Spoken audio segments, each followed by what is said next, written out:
International shoe. In international shoe, there were two claims brought by the defendant. And the defendant said, one, that Washington State, you're violating our 14th Amendment due process clause because we're not there. And I don't know if you've read Pennoyer, but because of that, you can't exercise jurisdiction. Okay, and then two, that it violates the Commerce Clause.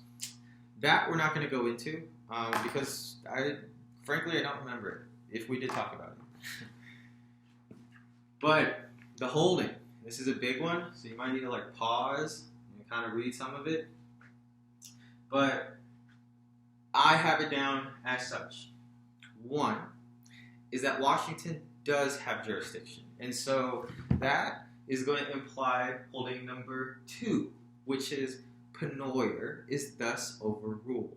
Okay, and why that is that, well, what is consistent with due process now is that international shoe, because your presence in the state of Washington is so continuous and systematic and substantial enough, right?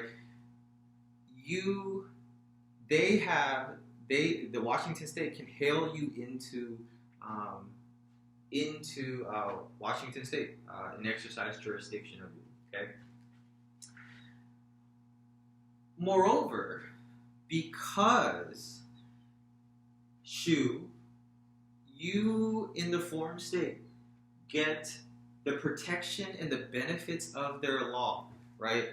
It is within the realm of due process of the 14th Amendment that Washington exercises jurisdiction over you, okay?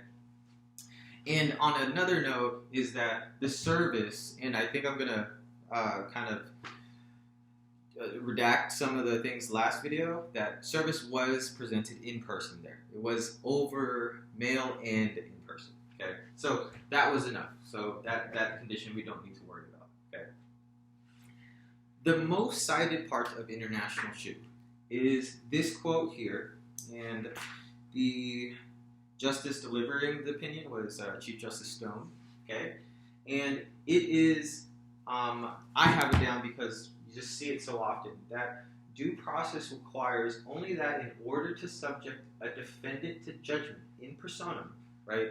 So the person themselves, if he be not present within the territory of the forum state being whatever state or territory that's trying to exercise jurisdiction, that is not their home, okay? He have certain minimum contacts, keyword, that's the standard that's set, with it such that the maintenance of the suit does not offend traditional notions of fair play and substantial justice. And this becomes the rule for specific jurisdiction. Here on out, okay? Still used today. And so now the court has to ask themselves, well, is there minimum contacts? And is it fair play and does it not offend traditional notions of fair play and substantial justice? And that's going to open the door for more standards and definitions to come. But big case, there's more things to quote in Pennoyer or international shoe. Like the first time you read it, you actually, you take out probably this quote, but later on, you'll see that there's so much of this case that's quoted in other cases, and a really enduring case. So